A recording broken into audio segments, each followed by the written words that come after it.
Hello everyone, welcome to Genic. तो आपको पता है कि जो लास्ट वाला सेशन हमने कंप्लीट किया वहाँ पे मैक्सिमम पावर ट्रांसफर थ्योरम के बारे में बताया और वहाँ पे डीसी सर्किट जो केस 1 की हमने बात की थी वहाँ पे डीसी सर्किट था और बोला था कि जो नेक्स्ट सेशन होगा जिसमें हम एसी सर्किट की बात करेंगे और आज जो बात करने वाला केस 2 और आज से आपका मैक्सिमम पावर ट्रांसफर थ्योरम आपका कंप्लीट हो जाएगा। मैं फिर बोल देता हूँ आपको, Thevenin theorem and maximum power transfer theorem जितना इंपॉर्टेंट है ना उतना कोई सा भी थ्योरम आपका इंपॉर्टेंट नहीं है। ओके, तो सबसे पहले जिन बच्चों ने अभी तक टेलीग्राम चैनल ज्वाइन नहीं किया है तो डिस्क्रिप्शन में उसका लिंक है, आप टेलीग्राम चैनल ज्वाइन कर लीजिए, क्योंकि हमारे को जो भी क्वेश्चंस देना पड़ेगा या इसके अलावा कोई भी आपको नोटिफिकेशन किसी भी चीज का नोटिफिकेशन आता है या इसके अलावा ईएसी इसरो एंड बार्क के बारे में कुछ भी आपको बताना है तो सब हम वहीं पे आपको टेलीग्राम चैनल पे ही आपको बताने वाले हैं। ओके, तो टेलीग्राम चैनल ज्वाइन कर लेना और वहीं पे जो मैराथन्स होती है ना उसके क्वेश्चंस भी आपको वहीं पे मिलेंगे पीडीएफ फॉर्म में। ओके, तो विदाउट टाइम वेस्टिंग हम बढ़ते हैं केस 2 की ओर। तो देखो केस 2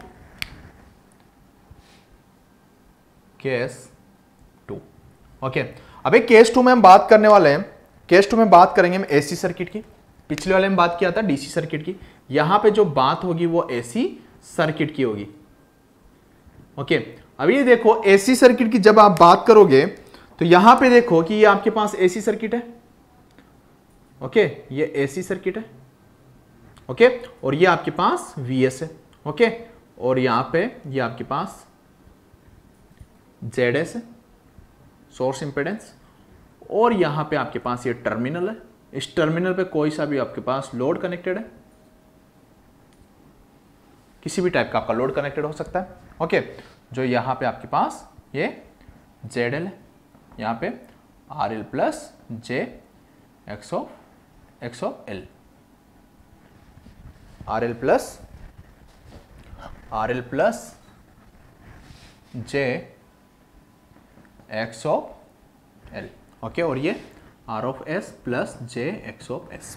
ओके, और जो करंट यहां से ट्रेवल होगी, वो क्या होगी आपके पास I। ओके, लोड में कितनी होगी आपके पास IL, मतलब I equal to I of L। अब देखो यहां पे आप KVL लगा सकते हो। अगर यहां पे KVL लगाओगे तो KVL लगाने के बाद करंट का वैल्यू कितना हो जाएगा, VS divided by RS plus R of L plus J X of S plus X of L। Okay, अब देखो कि आप अगर करंट का मैग्नीट्यूड ले लेते हो, यहां पे करंट का मैग्नीट्यूड ले लेते हो तो आपके पास क्या हो जाएगा, VS का magnitude, okay, divided by root of आपके पास क्या हो जाएगा, RS plus R of L का square plus X of S plus X of L का स्क्वायर। ओके, तो इसे आप इक्वेशन 1 दे सकते हो। ओके, अब देखो सबसे पहले मैं आपको बता देता हूं कि जो आपके पास VS होता है ना, अगर ये पोलर की फॉर्म में गिवन है, अगर ये पोलर की फॉर्म में ऐसे गिवन है तो ये आपके पास अगर कुछ नहीं बता रखा है तो ये RMS वैल्यू है। ओके, RMS मानना है। अगर कुछ नहीं गिवन है तो पोलर में अगर कोई वैल्यू गिवन है तो वो RMS वैल्यू आपको मान के चलना है। ओके, अगर आपके पास देखो, अगर ऐसे आपके पास क्वांटिटी गिवन होती है Vm cos of omega of t, तो इसे आप क्या मानोगे, मैक्सिमम वैल्यू। लेकिन पोलर में गिवन है और आपको कुछ नहीं बता रखा है तो उसे आप क्या मानोगे, RMS वैल्यू। तो इसको नोट कर लेना आप, ठीक है। तो ये करंट हो गया। अगर मैं पावर की बात करूं, अब अगर मैं पावर की बात करूं तो पावर कितना हो जाएगा, I मैग्नीट्यूड का स्क्वायर इनटू RL। ओके, इसके अंदर पावर कितना हो जाएगा, लोड के अंदर I मैग्नीट्यूड का स्क्वायर इनटू RL। अब ये आपको ध्यान रखना है, पावर इक्वल टू I का वैल्यू कितना है, VS divided by root of RS plus RL का square plus XS plus XL का स्क्वायर।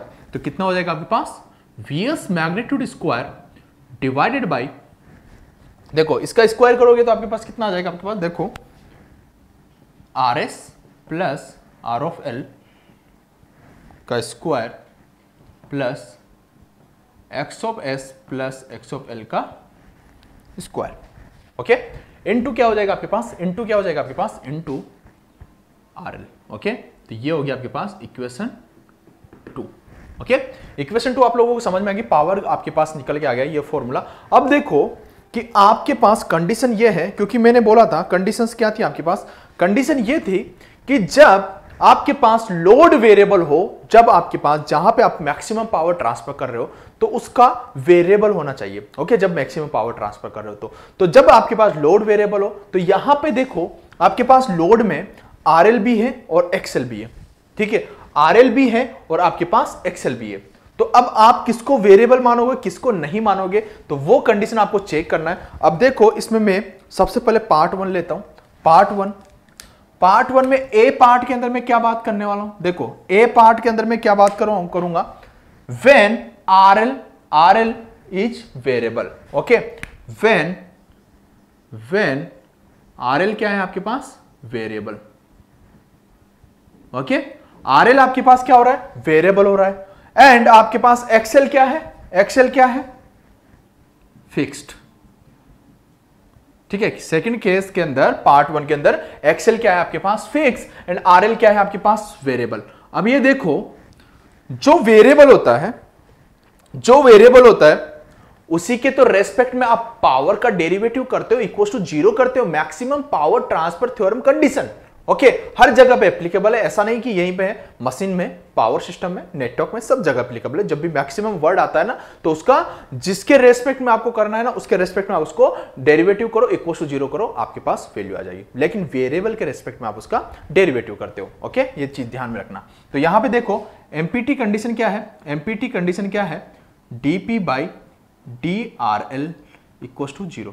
अब ये आरएल के रेस्पेक्ट में क्यों किया मैंने इसको डेरिवेटिव, क्योंकि आरएल ही आपका वेरिएबल है। ओके, एक्सएल तो आपका फिक्स है ना, इसलिए जो वेरिएबल होता है उसके रेस्पेक्ट में आप उसका क्या करते हो, डेरिवेटिव इक्वल टू 0। ये एमपीटी कंडीशन है।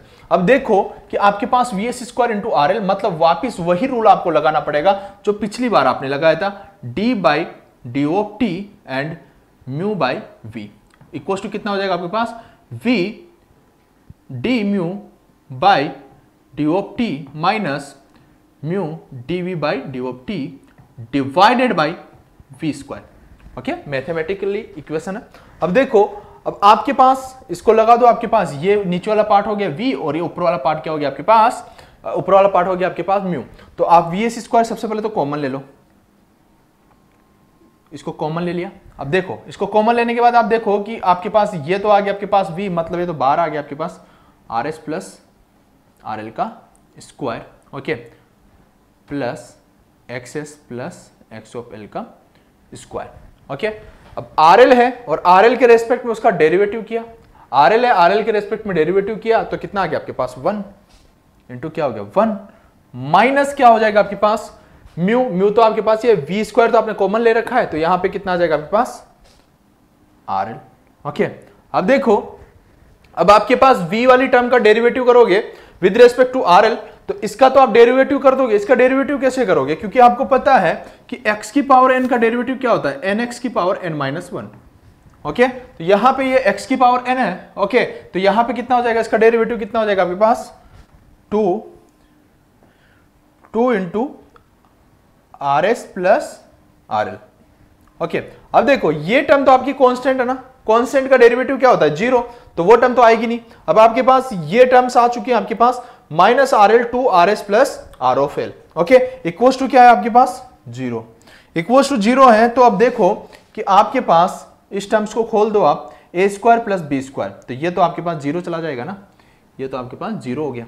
ओके, तो ये क्या है a प्लस b का स्क्वायर, मतलब a² plus b² plus 2ab, मतलब RS का स्क्वायर प्लस RL का square plus 2RS RL। Okay, अब देखो स्क्वायर है, अब देखो प्लस XS प्लस XL का square. Okay, XS plus XL का स्क्वायर।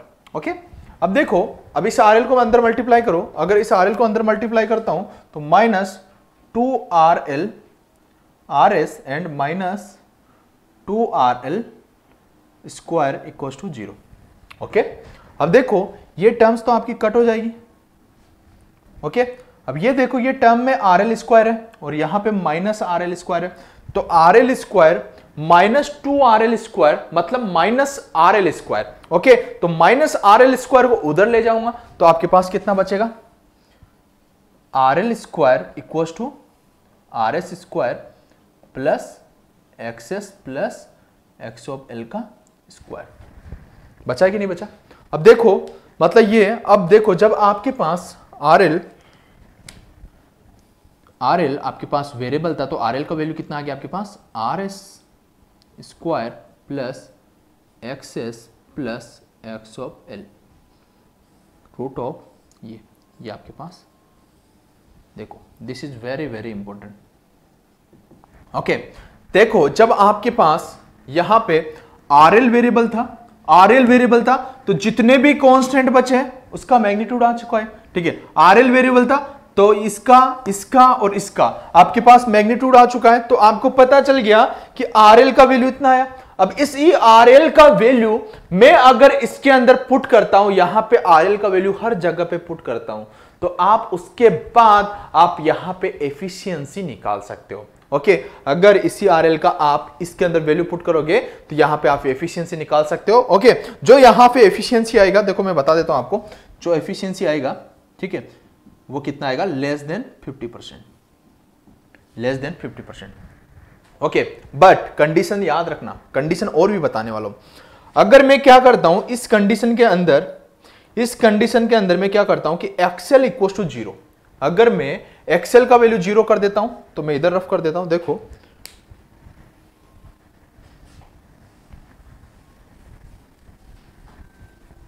ठीक है, अब देखो इसी कंडीशन में मैं क्या करता हूं कि व्हेन एक्सएल इक्वल टू 0, अगर एक्सएल का वैल्यू 0 आ गया तो आपके पास आरएल का वैल्यू कितना आ गया आपके पास? Root of R S square plus X का स्क्वायर। ओके मतलब आप बोल सकते हो कि जेड एस का मैग्नीट्यूड।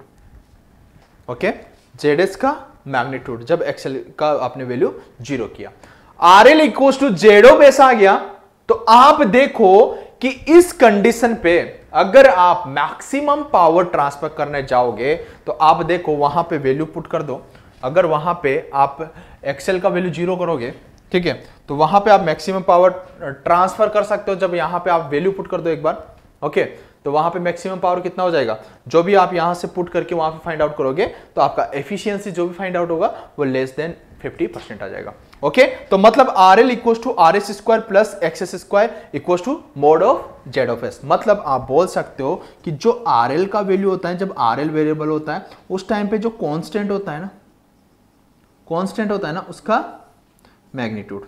ओके बस ये पॉइंट आपको रिमेंबर करना है। ओके जिसको मैं ब्लॉक के अंदर रिप्रेजेंट कर रहा हूं ना वो बहुत ज्यादा इंपॉर्टेंट है।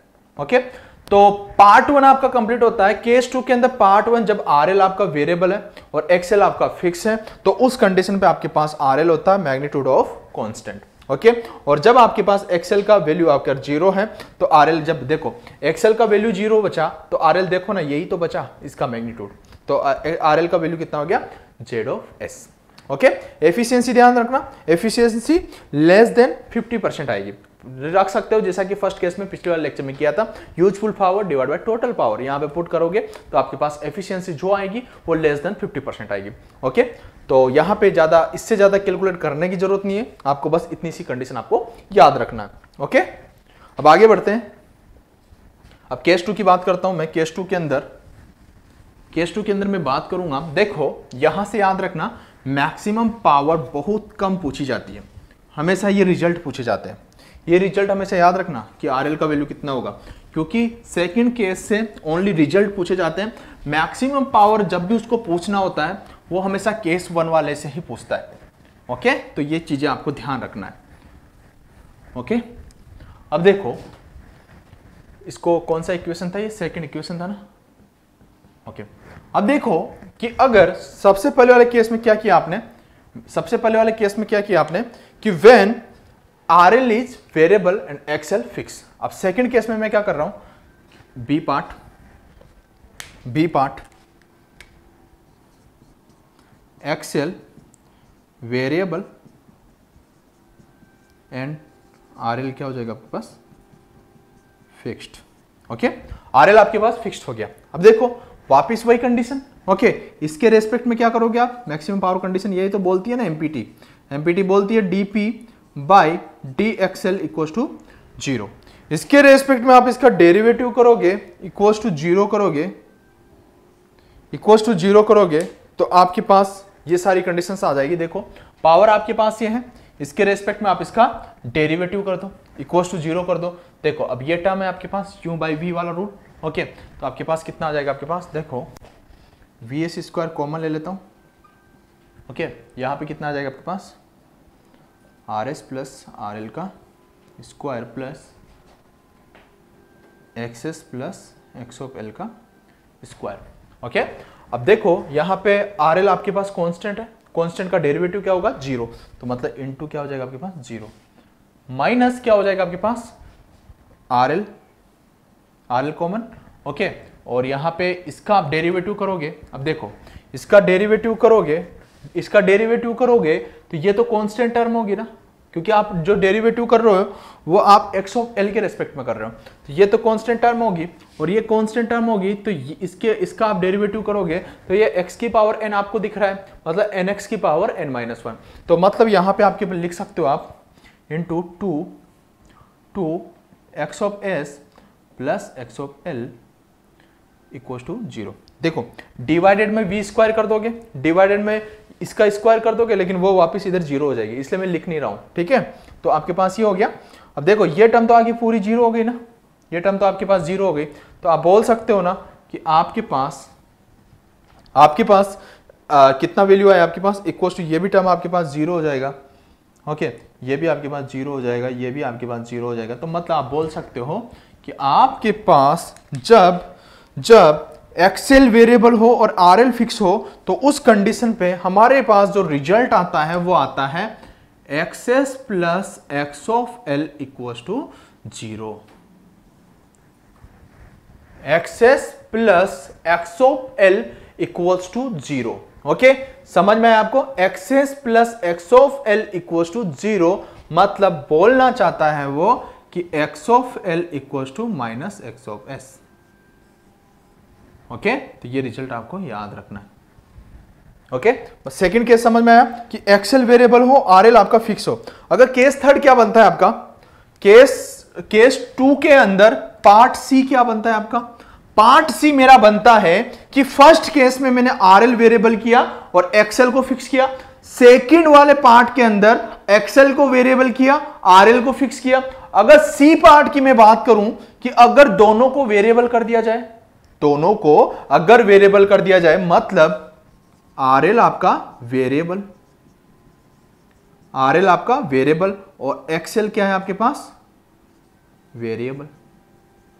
अब देखो लास्ट वाला केस यही पॉसिबल है, अगर दोनों को वेरिएबल कर दिया जाए तो देखो अब क्या करोगे आप। अब देखो आपको पता है जब आपके पास आरएल वेरिएबल था उस कंडीशन पे आपके पास आरएल का जो इक्वेशन था वो क्या था, R S square plus X of S plus X of L का स्क्वायर था कि नहीं। ओके, जब आपके पास एक्स ऑफ एल वेरिएबल था तो मतलब आपके पास X of S plus X of L equal to 0, मतलब ये टर्म आपके पास 0।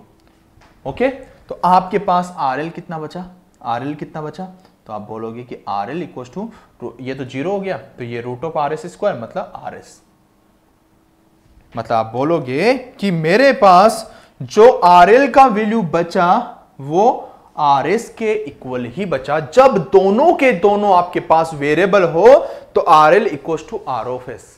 तो यहां पे जब आप पावर निकालने जाओगे, यहां पे जब आप पावर निकालने जाओगे तो क्या यहां पे भी एफिशिएंसी आपका लेस देन 50% होगा या नहीं होगा, this is very very important.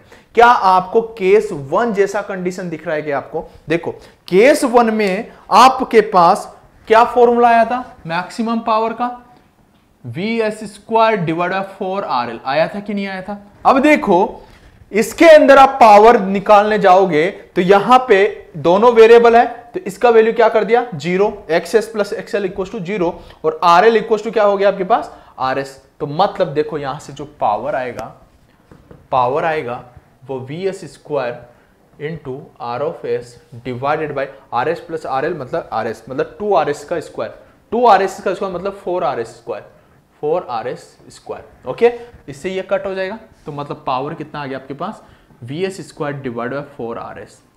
What, क्या ये पावर आपको डीसी सर्किट में जब आपने सोल्व किया था, रजिस्टिव लोड मतलब रेजिस्टेंस आपका वेरिएबल था, उस कंडीशन पे आया था कि नहीं आया था? और उसी कंडीशन पे आपके पास एफिशिएंसी भी आया था। एफिशिएंसी कितना आया था, 50%।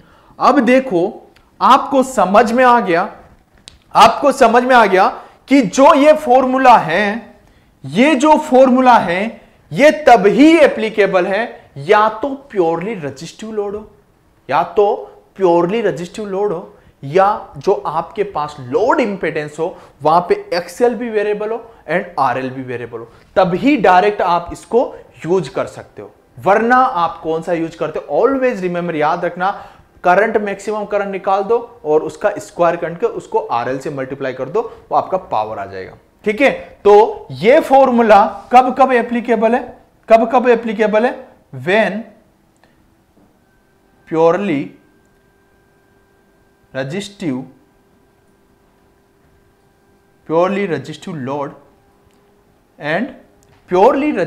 load and RL, या ऐसे बोल देता हूं ZL वेरिएबल। ठीक है, समझ में आया? ये फॉर्मूला तभी आप यूज कर सकते हो जब आपके पास जो लोड इंपेडेंस है वो पूरा वेरिएबल हो रहा हो। ऐसा नहीं है कि आपने RL वेरिएबल कर दिया ओनली और वहां पे XL को आपने वेरिएबल नहीं किया है। ओके, तो वहां पे आप इस फॉर्मूले को डायरेक्टली यूज नहीं कर सकते हो, आपका आंसर रॉन्ग आएगा। ठीक है, क्योंकि आपके पास ऐसी सर्किट में वहां पे X ऑफ L और X ऑफ C भी होगा, तो इसका इफेक्ट वहां पे पड़ने वाला है, इसीलिए आप डायरेक्टली इसको यूज नहीं कर सकते हो। तो ऑलवेज रिमेंबर, क्या याद रखना है? ओनली प्योरली रजिस्टिव नेटवर्क के लिए आप यूज कर सकते हो। अगर प्योरली रजिस्टिव नहीं है, अगर वहां पे इंडक्टेंस, कैपेसिटर जो भी आ रहा है, अगर ये चीजें वहां पे आती हैं, तो आपको उस कंडीशन में देखना है कि आपका लोड इंपेडेंस पूरा वेरिएबल है या नहीं है, तभी आप इसको यूज करना है। तो इसी के साथ आपका मैक्सिमम पावर ट्रांसफर थ्योरम आपका फिनिश होता है। ओके, अब देखो यहां पे हम क्वेश्चन प्रैक्टिस कर लेते हैं। तो आपको क्या क्या चीजें याद रखना है, फर्स्ट में मैं याद दिला देता हूं। केस 1 में हमने बात किया कि वहां पे मैक्सिमम पावर कितना है, VS square divide 4RL। Okay, DC circuit था, डीसी सर्किट में आपके पास क्या क्या पूछेगा वो, RL का वैल्यू कितना है आपके पास, RL equal to R of S, load impedance maximum power transfer theorem condition पे। ओके, सेकंड आपसे पूछेगा कि एसी सर्किट पे आएगा। ठीक है, एसी सर्किट में आपसे केस 2 के अंदर सबसे पहले RL को वेरिएबल करेगा, फिर उसके बाद XL को वेरिएबल करेगा, फिर दोनों को वेरिएबल करेगा। उस कंडीशन में क्या करना है आपको, देखो RL को अगर वेरिएबल किया तो आपको पता है कांस्टेंट का मैग्नीट्यूड, अगर XL को वेरिएबल किया तो आपको पता है कि XL plus X of S equal to 0, मतलब यहाँ पे इंडक्टर होगा तो यहाँ पे कैपेसिटर होगा, अगर यहाँ पे कैपेसिटर होगा तो यहाँ पे इंडक्टर होगा। ओके, थर्ड केस जब दोनों वेरिएबल हो तो आपके पास क्या हो जाएगा, आपके पास RL equal to R of S, मतलब कांस्टेंट मैग्नीट्यूड, आपके पास जो भी कांस्टेंट होंगे उसका मैग्नीट्यूड। ओके, समझ में आया? तो बस इतना याद रखना, एफिशिएंसी का ध्यान रखना, और में लेस देन 50% आएगा, लेकिन एक तो जब दोनों वेरिएबल हो, ओके, और एक प्योरली रजिस्टिव हो, उस कंडीशन पे आपका फिक्स 50% एफिशिएंसी आएगा। ओके, अब क्वेश्चन प्रैक्टिस करते हैं। ठीक है, अब क्वेश्चन प्रैक्टिस करते हैं। अब देखो यहाँ पे 3 क्वेश्चन दिए हैं। सबसे पहले आप ट्राई करो, क्योंकि वीडियो को 2 मिनट के लिए पॉज कर दो, सबसे पहले आप आंसर निकालो और उसके बाद आप मैच करो कि आपने जो कंसेप्ट लगाया बिल्कुल ही आपका करेक्ट है या नहीं है।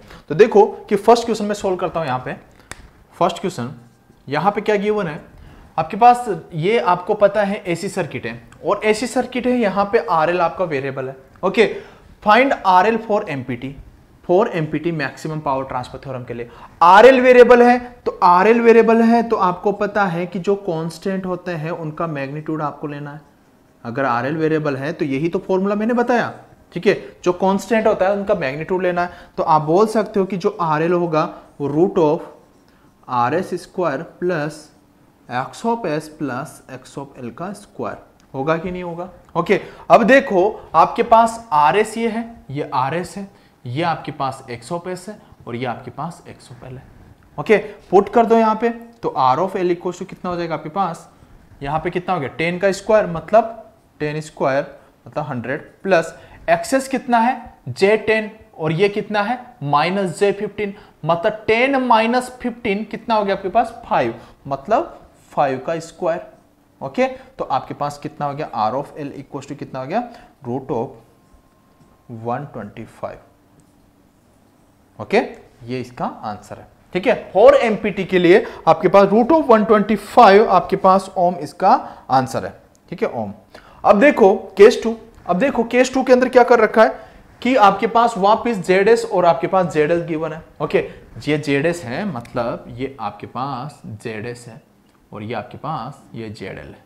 ओके अब यहां पे देखो उसने क्या वेरिएबल कर रखा है, यहां पे जो वेरिएबल कर रखा है वो एक्स ऑफ सी आपका वेरिएबल है। Okay X of C R का वेरिएबल है, तो आपको पता है कि अभी अभी हमने फॉर्मूला देखा X of L plus X of S equal to 0। X of load कितना है आपके पास, minus J X of C, X of S कितना है plus J 10 equal to 0। Okay अब देखो X of C equal to कितना हो गया आपके पास, J X of C equal to J 10, इससे ये कट हो गया तो एक्स ऑफ सी का वैल्यू कितना हो गया आपके पास 10। हुआ कि नहीं हुआ? ओके तो मतलब आपके पास कितना हो गया, X of C equal to 10। अब उस कंडीशन में देखो, ठीक है ये आपका आंसर हो गया। इस कंडीशन में देखो वो बोल रहा है कि find R for MPT. Okay अब यहां पे देखो कि यहां पे आपके पास एल का वैल्यू गिवन है, ये जो गिवन है वो एल का वैल्यू गिवन है। अब देखो रेजिस्टेंस ही आपका वेरिएबल है तो आपके पास यही होगा ना, यही तो फॉर्मूला होगा कि कांस्टेंट का मैग्नीट्यूड। अब वहां पे एक्सएल नहीं है ना, यहां पे एक्सएल नहीं है, यहां पे ओनली एक्स ऑफ एस है, तो एक्सएल का वैल्यू 0 कर दो ना। अगर इसका वैल्यू 0 करोगे तो root of R S square plus X of S का स्क्वायर, तो मतलब आपके पास आर का वैल्यू कितना हो जाएगा, root of R S square plus X of S square. लेकिन अभी तक आप लोगों को एक्सेस ही नहीं पता। ओके एक्सेस क्या है आपके पास, इंडक्टर, इंडक्टर तो इंडक्टर इक्वल टू क्या होता है आपके पास जे ओमेगा ऑफ एल।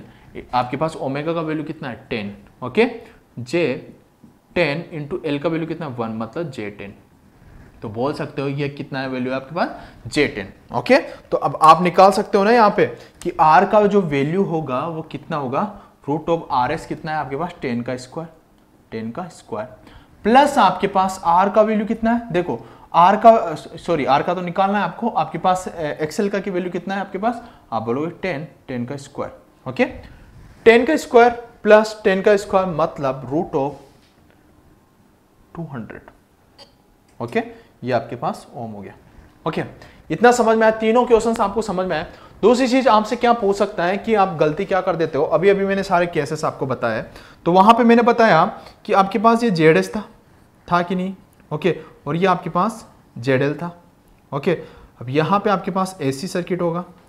ओके अब यहां पे देखो, यहां पे are S plus J X of S और यहां पे क्या होगा R L plus J X of L, मतलब ये आपका पूरा का पूरा वेरिएबल था। जब दोनों वेरिएबल थे, आरएल भी वेरिएबल था और एक्सएल भी वेरिएबल था, तो आपके पास आरएल का वैल्यू कितना आया था, आर ऑफ एस आया था। ओके क्योंकि X of L plus X of S क्या कर देता, 0 कर दिया जब दोनों वेरिएबल थे। और आपके पास एक्स ऑफ एल क्या आया था, minus J X of S, मतलब minus X of S. Okay minus X of S, क्योंकि X of L plus X of S equal to 0, मतलब X of L equal to minus X of S. मतलब आप अगर इसको साथ में add करके लिखोगे तो जेड एल इक्वल टू कितना है आपके पास, R S minus J X of S. Okay मतलब जेड एल का वैल्यू कितना है, जो जेड एस है उसका कॉन्जुगेट। ये भी ध्यान रखना है, डायरेक्टली पूछा जाता है, ईएससी में डायरेक्टली पूछा जाता है कि लोड इम्पीडेंस जब दोनों वेरिएबल हो तो उस कंडीशन पे वो सोर्स इम्पीडेंस के कॉन्जुगेट के इक्वल होता है। ओके तो ये पॉइंट पे आप नोट करके लिख लेना। ओके तो 3 क्वेश्चन समझ में आया। अब नेक्स्ट क्वेश्चन की ओर आगे बढ़ते हैं। अब नेक्स्ट क्वेश्चन स्टार्ट करते हैं। देखो नेक्स्ट क्वेश्चन है हमारे पास, नेक्स्ट क्वेश्चन देखो वो बोल रहा है determine value of current, determine value of current for current value I for MPT maximum power transfer in current source,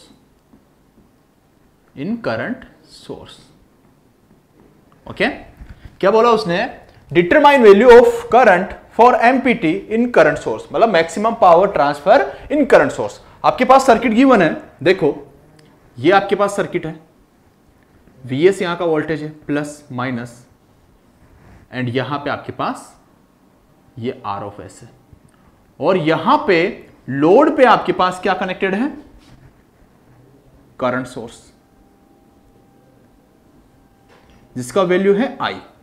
okay, अब आपको यहां पे आपको मैक्सिमम पावर ट्रांसफर करना है। ओके, इस लोड में मैक्सिमम पावर ट्रांसफर हो रही है इस करंट सोर्स के अंदर, उस कंडीशन पे आपको क्या वैल्यू फाइंड आउट करना है, करंट का वैल्यू फाइंड आउट करना है। अब देखो, अगर मैं मान लेता हूं कि जो आपके पास एक करंट सोर्स है, इसके अक्रॉस का वोल्टेज क्या है, V है।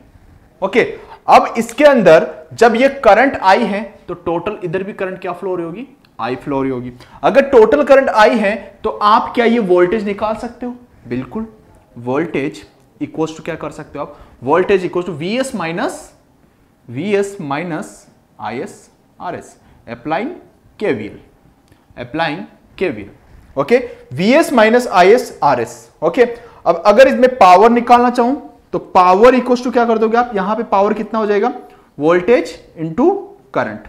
Okay, power equals to voltage into current, तो इसको आप करंट से मल्टीप्लाई कर दो, तो पावर इक्वल्स टू कितना हो जाएगा आपके पास, VS I माइनस, अब देखो ये IS लिखा है ना, ये आपके पास I है। ओके, ये I है, तो यहां पे कितना हो गया, I square into RS। Okay, अब मैक्सिमम पावर ट्रांसफर थ्योरम आपको लगाना है। आपको पता है कि maximum power transfer theorem condition क्या बोलती है, डीपी बाई जो वेरिएबल है, यहां पे वेरिएबल क्या है आपके पास, करंट वेरिएबल है। ओके, करंट वेरिएबल है, तो करंट वेरिएबल है तो आपको पता है D of I equal to 0। Power का आई के रेस्पेक्ट में डेरिवेटिव करोगे और इक्वल टू 0 कर दोगे तो आपके पास करंट का वैल्यू निकल जाएगा। अब देखो, पावर को आई के रेस्पेक्ट में डेरिवेटिव करो और इक्वल टू 0 कर दो तो कितना आएगा, Vs। ओके, यहां पे Vs और यहां पे minus 2IS RS। Okay, equals to क्या करना है, 0, तो इक्वल्स टू कर दिया आपने 0। ओके, अब देखो Vs इक्वल्स टू कितना हो गया, 2IS R of S। Okay, ये IS नहीं है, ये I है। ओके, ये भी I है। अब देखो I का वैल्यू कितना आ गया, Vs अपॉन 2RS, तो ये आपने करंट का वैल्यू फाइंड आउट कर लिया। ओके, समझ में आ गया। मेथड 2 आप दूसरा मेथड भी यहां पे लगा सकते हो, कौन सा, कि सर आपने बोला था कि जब आपको लोड में मैक्सिमम पावर ट्रांसफर करना है, ओके, और उस कंडीशन में आपके पास डीसी वोल्टेज सोर्स है, तो हमने वहां पे चेक किया था जब आपके पास आरएल वेरिएबल था, तो मतलब आरएल इक्वल टू कितना आया था, आर ऑफ एस आया था या नहीं आया था, आया था ना। तो क्या आप यहां पे इसका रेजिस्टेंस नहीं निकाल सकते हो, ओके, लोड रेजिस्टेंस नहीं निकाल सकते हो, लोड रेजिस्टेंस इक्वल टू कितना हो जाएगा, V upon I, voltage upon current. Okay, voltage upon current, तो देखो आपके पास लोड रेजिस्टेंस हो गया V upon I equal to R of L। Okay, voltage का वैल्यू कितना है, Vs minus I RS। Okay, put कर दो, Vs minus I R of S divided by I। Okay, maximum power transfer theorem के according RL equal to क्या होता है, R of S, तो यहां पे RS पुट कर दो, RS इक्वल टू कितना हो जाएगा, Vs minus I R of S divided by I। Cross multiply कर दो, I RS equal to Vs minus I RS। Okay, कितना हो गया, 2I RS equal to V of S। Okay, current का value कितना हो गया, current equal to Vs upon 2RS। हो गया, दोनों कंडीशन में सेम है। आप ऐसे सोल्व करो या आप ऐसे सोल्व करो, आपके आंसर में कोई डिफरेंस नहीं आएगा। ओके, तो ये क्वेश्चन सभी लोगों को समझ में आ गया होगा, तो इसका स्क्रीनशॉट ले लो। अब देखो मैं इसको रफ कर रहा हूं, नेक्स्ट क्वेश्चन की ओर बढ़ते हैं हम। और मैक्सिमम पावर ट्रांसफर थ्योरम हमारा कंप्लीट हो चुका है। और यहां पे जो ये क्वेश्चन है ना, बहुत ज्यादा इंपॉर्टेंट है। अगर ये क्वेश्चन भी कर लिया ना आपने, तो कोई सा भी एग्जाम हो, आपको बस कंसेप्ट समझ में आ गया, आप सारे क्वेश्चंस कर सकते हो। अब देखो नेक्स्ट क्वेश्चन में क्या बोलता हूं, नेक्स्ट क्वेश्चन है हमारे पास। ओके, नेक्स्ट क्वेश्चन है आपके पास, ये सर्किट गिवन है, okay, plus minus 10 voltage. Okay, और यहां पे आपके पास देखो, यहां पे आपके पास रजिस्टेंस है 2 ओम, और यहां पे आपके पास फिर रजिस्टेंस है, और यहां पे आपके पास एक बैटरी है plus minus 3 voltage. Okay okay, plus minus 3 voltage. Okay, और यहां पे ये आपके पास ए पार्ट है, ये आपके पास ए पार्ट है। ओके, और ये आपके पास बी पार्ट है। ओके, अब यहां पे देखो कंडीशन क्या है, maximum power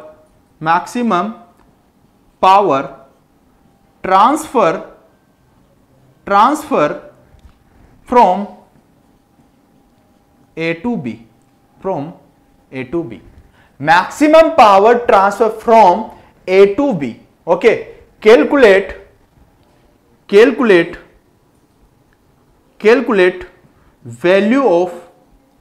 value of R. Okay, maximum power transfer from A to B, then calculate value of R. आपको इस आर का वैल्यू कैलकुलेट करना है। अब देखो कि आप यहां पे इस आर को आरटीएच नहीं मान सकते हो आप। ओके, इस आर को आप आरटीएच नहीं मान सकते हो क्योंकि ये पूरा का पूरा आपके पास लोड है। ओके, पूरा का पूरा लोड है, तो मैं ये पूरा आपके पास R and 3 ये मिलके आपके पास एक लोड है, तो आप बोल सकते हो कि ये आपके पास एक ZB लोड है। ओके, मतलब अगर इसी सर्किट को मैं ऐसे रिप्रेजेंट करना चाहूं, देखो ये आपने बना दिया बैटरी प्लस माइनस 10 वोल्टेज, और यहां पे 2 ओम, और यहां पे आपके पास यहां पे कनेक्ट कर दिया आपने ZB। अब इस ZB का वैल्यू क्या है? अब देखो आपको पता है कि आपके पास ये सर्किट है, तो वहां पे मैक्सिमम पावर ट्रांसफर कंडीशन पे आपको पता है कि Z of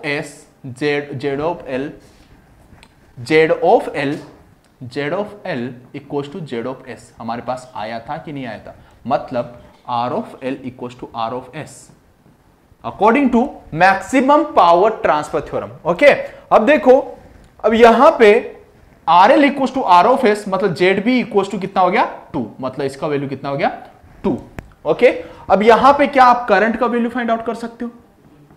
current equal to कितना हो जाएगा 10 डिवाइडेड बाई 4, मतलब कितना हो गया 2.5 एम्पियर। ओके, अब देखो एक कंडीशन में आपने करंट का वैल्यू फाइंड आउट कर लिया, और एक इक्वेशन में यहां से बना देता हूं कि पूरे के अंदर आपके पास करंट आई फ्लो हो रहा होगा। ओके, यहां से आई होगा, यहां पे भी आपके पास आई होगा। ओके, अब देखो यहां से आप करंट का इक्वेशन निकालोगे तो potential difference, okay, 10 minus 3 I equal to 10 minus 3 divided by 2 plus R equal to 7 by R plus 2, 7 by R plus 2। अब इस कंडीशन पे देखो कि आपके पास करंट का वैल्यू क्या है, एक इक्वेशन में 2.5, ओके, फर्स्ट इक्वेशन में 2.5, सेकंड इक्वेशन में देखो 7 बाई R प्लस 2, दोनों को कंपेयर कर दो तो आपके पास हो जाएगा 10 by 4 equal to 7 by R plus 2। Okay, अब देखो मल्टीप्लाई करोगे तो कितना आएगा आपके पास 20 plus 10R equal to 28। Okay, मतलब R इक्वल टू कितना हो जाएगा 0.8 ओम। रेजिस्टेंस का वैल्यू कितना हो जाएगा 0.8 ओम मैक्सिमम पावर ट्रांसफर कंडीशन पे। ओके, अगर वो आपसे पूछ लेता कि मैक्सिमम पावर कितना ट्रांसफर होगा लोड में, मैक्सिमम पावर कितना ट्रांसफर होगा, तो मैंने बोला आपको कि मैक्सिमम पावर निकालने के लिए आप मैक्सिमम करंट निकाल लो डायरेक्ट। ओके, मैक्सिमम करंट निकाल लो। अगर मैक्सिमम पावर पूछा तो नहीं है, अगर पूछ लेता तो आप कैसे निकालते हैं, मैक्सिमम पावर इक्वल्स टू, देखो I square into R plus load में मैक्सिमम पावर कितना ट्रांसफर हो रहा है into voltage into current into 3 into I. Okay, तो मैक्सिमम पावर इक्वल्स टू कितना हो जाएगा, अब देखो आपके पास करंट का वैल्यू कितना है 10 बाई, मतलब 2.5 का square into 0.8 okay, plus 3 into current का वैल्यू कितना है आपके पास 2.5। अब देखो इसका वैल्यू कितना हो गया 7.5। ओके, अब इसको देखो 2.5 का स्क्वायर मतलब कितना हो गया 6 अब देखो ये कितना हो गया 0.8 इंटू मतलब हो गया आपके पास 625, तो यहाँ पे हो गया आपके पास ओके 5। ओके, ये कितना आएगा 5, एक बार कैलकुलेट कर लेना 5 आया शायद। ओके, अब देखो आपके पास टोटल मैक्सिमम पावर कितना ट्रांसफर हुआ, तो आपके पास आंसर आ जाएगा 12.5। ओके, 12.5 वाट। ओके, तो ये आपने पावर भी कैलकुलेट कर लिया और यहां से आपने रेजिस्टेंस का वैल्यू भी कैलकुलेट कर लिया मैक्सिमम पावर ट्रांसफर कंडीशन पे। ओके, तो ये क्वेश्चन आप लोगों को समझ में आ गया होगा। देखो आपसे रेजिस्टेंस का वैल्यू पूछा था तो रेजिस्टेंस का वैल्यू आपने बता दिया है, और आपसे अगर पावर पूछता तो पावर भी आपने बता दिया है। देखो इस तरीके से आपको maximum power transfer theorem apply करना है। एक क्वेश्चन और देख लेते हैं। ओके, अब नेक्स्ट क्वेश्चन ट्राई करते हैं। तो यहां पे देखो कि नेक्स्ट क्वेश्चन भी सेम जैसा अभी पिछला वाला क्वेश्चन किया उसी की तरीके का है। तो सबसे पहले आप वीडियो पॉज कीजिए और इस क्वेश्चन को आप पहले ट्राई कीजिए, तभी आपके अंदर एक कॉन्फिडेंस आएगा। ओके, तो मैं इसको सोल्व करता हूं। देखो if R equal to 50 ohm, resistance का वैल्यू कितना है 50 ohm, the value of VA such that the maximum power transfer from N to NL। Okay, जब ये आपके पास N है और ये आपके पास NL है, मतलब ये आपके पास लोड है और ये आपके पास सोर्स है, जब N से NL की ओर मैक्सिमम पावर ट्रांसफर हो रही है, ठीक है, मतलब ये पूरा आपके पास लोड है, ठीक है, 200 R एंड VA पूरा का पूरा आपके पास लोड है।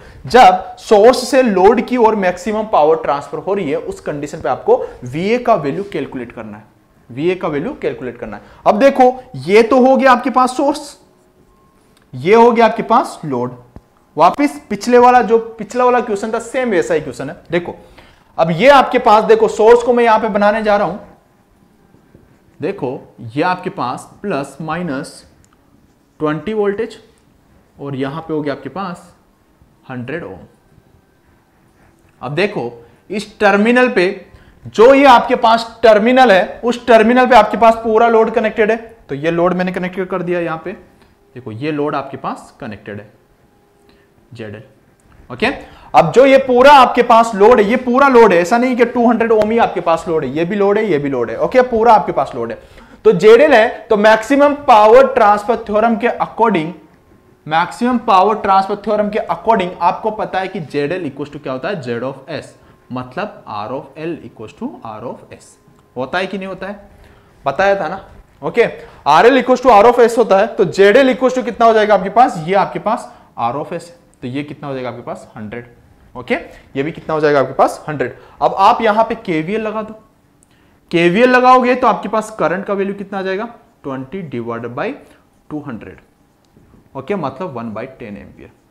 Okay, 1/10 ampere. आपने करंट का वैल्यू फाइंड आउट कर लिया। अब देखो करंट का वैल्यू आपने फाइंड आउट कर लिया, क्या मैं इस लोड के अक्रॉस का जो वोल्टेज है V, वो कैलकुलेट कर सकता हूं। जब आपको वहां का रेजिस्टेंस पता है, करंट आपको पता है, तो क्या आप वहां पे वोल्टेज का वैल्यू कैलकुलेट कर सकते हो? बिल्कुल। कैसे? देखो करंट इधर से कितना आ रहा है 1/10। ओके, 1/10। और देखो कि यहां पे जो ये 100 ओम है, जो ये आपके पास 100 ओम है, यहां पे इसके अक्रॉस का वोल्टेज कितना है। सबसे पहले देखो कि इसके अक्रॉस का वोल्टेज कितना है, तो आप बोलोगे कि प्लस माइनस मतलब हो गया आपके पास 10 वोल्टेज। ओके, तो आप यहां पे लिख सकते हो plus minus 10 voltage. Okay, apply KVL apply करो तो कितना हो जाएगा, माइनस यहां से स्टार्ट किया, -20 plus 10 plus V equal to 0। तो V -10 इक्वल टू 0, मतलब V equal to 10 voltage. Okay, मतलब ये वोल्टेज आपको पता चल गया। ओके, ये वोल्टेज आपको पता चल गया, मतलब यहां का वोल्टेज आपको पता चल गया 10 वोल्टेज। Okay, 10 voltage. अब देखो कि आपके पास इसके अक्रॉस का वोल्टेज आ गया आपके पास 10 वोल्टेज। ओके, अब ये इसके अक्रॉस का वोल्टेज है, मतलब नोड वोल्टेज है, यहां का वोल्टेज है V equal to 10 voltage. Okay, क्योंकि रेफरेंस सेम है तो मतलब नोड वोल्टेज 10 वोल्टेज है, तो क्या इस ब्रांच के अंदर आप करंट बता सकते हो? बता सकते हो? कैसे नहीं, देखो इस ब्रांच के अंदर जो करंट जाएगा, वोल्टेज जब आपको पता है इसके अक्रॉस का कितना है 10, ओके, रजिस्टेंस आपको पता है कितना है 200, कितना हो गया 1/20।